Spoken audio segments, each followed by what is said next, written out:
Olá, guerreiras e guerreiros, meu nome é Leonel Hadi, eu sou policial civil no Rio Grande do Sul e estou vereador em Porto Alegre. Vamos falar sobre Bolsonaro e a corrupção. Bolsonaro tinha uma frase clássica, que tem até camiseta com essa frase, que ele dizia assim, ó, me chama de corrupto, porra. Pois bem, Bolsonaro, acho que chegou a hora da gente falar isso pra ti. Corrupto, porra, você é corrupto. Você é corrupto, Bolsonaro, ganhou um prêmio vergonhoso. O Brasil vem perdendo vários espaços em rankings aí, né? Em termos de colocação do PIB, nós somos a 13ª, caímos da 6ª para a 13ª posição no ranking do PIB, né, das maiores economias, mas ganhamos esse prêmio, pessoa corrupta do ano, ou seja, é considerado o presidente mais corrupto do mundo no ano de 2020. E o argumento, né, tá focado em todas as vinculações do Bolsonaro e sua família com a corrupção. Flávio Bolsonaro, Carlos Bolsonaro, Eduardo Bolsonaro, Fabrício Queiroz, Adriano da Nóbrega, Rony Lessa, morte da Marielle, execução da Marielle, vizinhança naquele condomínio maravilhoso. Bom, tá aí, né? Quem dizia que era para chamar de corrupto, mas muitas pessoas se esqueceram de uma situação bem grave, que foi a morte do Bebiano, que era o coordenador da campanha do Bolsonaro. E logo no início ele começou a fazer acusações que o governo tinha casos graves de corrupção. E ele, tudo indica, né, que era uma pessoa atlética, que fazia o seu controle dos seus exames de rotina de saúde e morreu de forma totalmente estranha, totalmente suspeita. E estava sempre em confronto com Carlos Bolsonaro. E um infarto, né, assim, como quem não quer nada.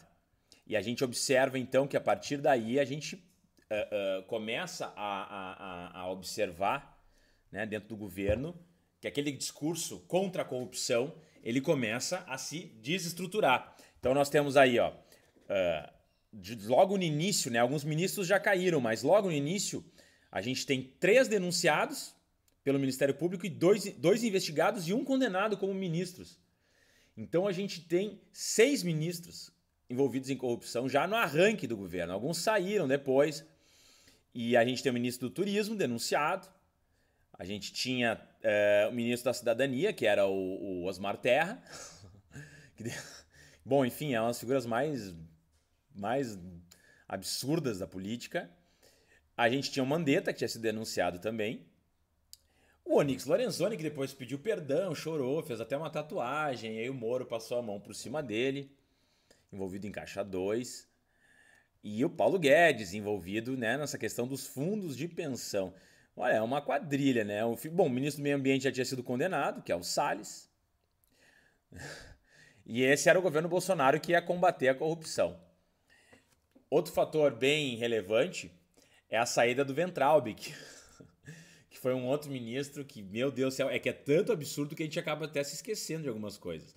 Mas ele saiu do Brasil como se fosse ministro ainda, porque ele seria inclusive proibido com essa questão da pandemia. Mas ele tinha tanto medo de ser preso, por todas as questões aí que ele se envolveu, né, de atos ilegais, que ele fugiu para os Estados Unidos como ministro e lá que ele foi ser exonerado. Então, quer dizer, aquele presidente que dizia que ia combater a corrupção, que com ele não tinha mimimi, tá aí, ó, passando pano por cima, né, defendendo os seus aliados. E a gente tem, então, aqui o nosso príncipe, Flávio Bolsonaro, denunciado por organização criminosa, peculato e lavagem de dinheiro. Olha a vergonha, olha que vergonha. A gente ter um senador, filho do presidente da República, envolvido nesse tipo de ato de corrupção. E aí tu vai dizer, mas é os filhos. Pois é, mas daí o Bolsonaro utilizou a ABIN para produzir a defesa do seu filho. Utilizou uma agência de inteligência que é para monitorar organizações criminosas, que é para defender, né, nossas fronteiras, defender o Brasil de ameaças externas. Ele utilizou para proteger o filho dele. Para que o filho dele tivesse, para que todos os procedimentos fossem travados no judiciário, na polícia. Ou seja, ele utilizou a BIM contra a polícia.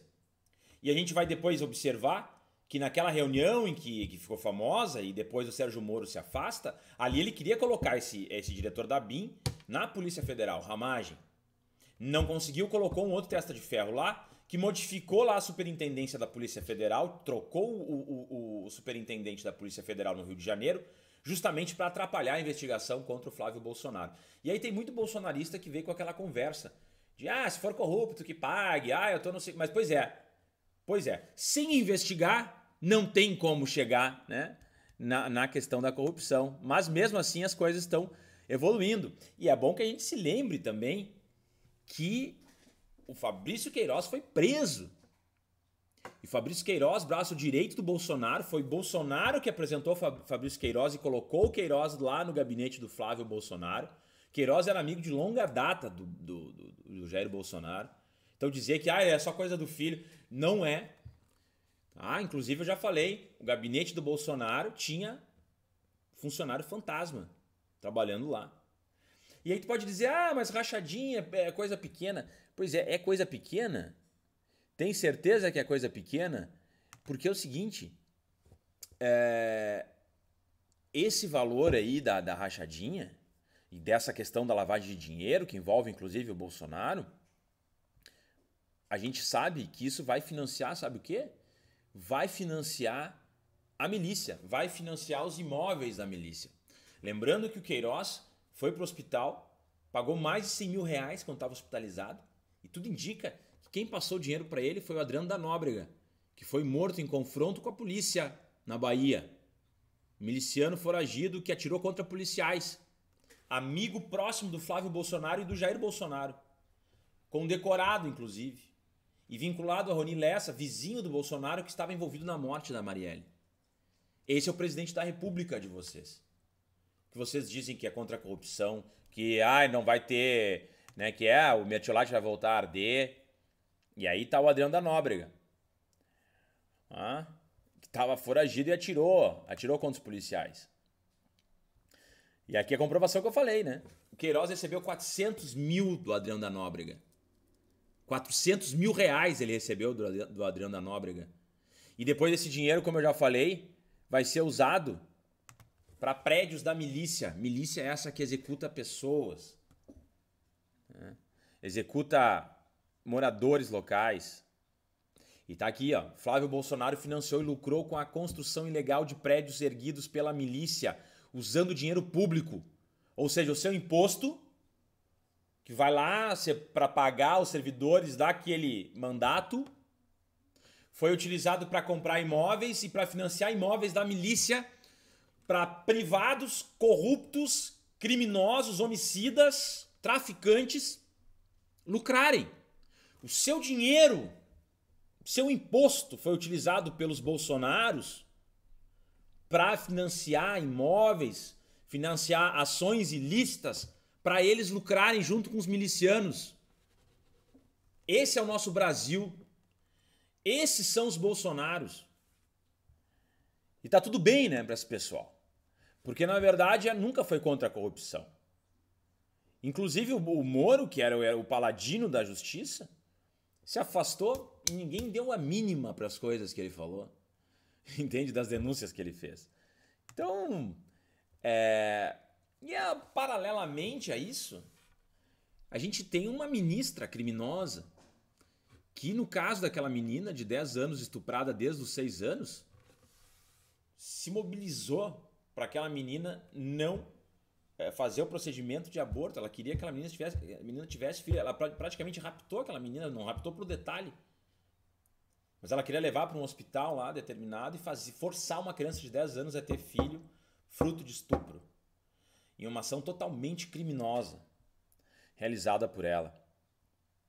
E daí tu vai dizer, não, mas isso não é nada, nada é nada, né? Não importa que o cartão corporativo tenha dobrado a fatura do cartão corporativo, pouco importa se ele faz dossiês se utilizando de dinheiro público contra seus desafetos, contra aqueles que estão, né, em desacordo político com ele, numa demonstração clara de totalmente desrespeitosa em relação à democracia.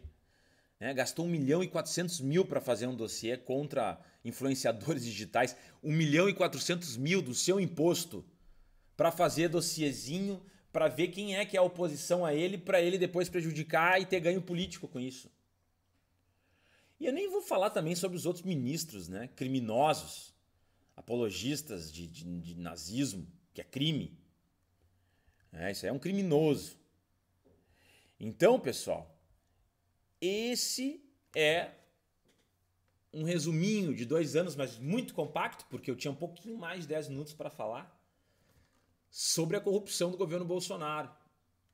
Sobre um breve, né, um breve resumo desse absurdo que tem sido ao longo desses 2 anos e que resulta em quase 200.000 mortes. Em breve a gente vai bater esse número. De um presidente genocida, miliciano, fascista e corrupto, que não trouxe nada de positivo para o nosso país. Infelizmente. Tomara que em 2021 a gente tenha uma saída para esse absurdo. Ninguém faz nada sozinho. Até a vitória sempre. Muito obrigado. Até a próxima. Tchau, tchau.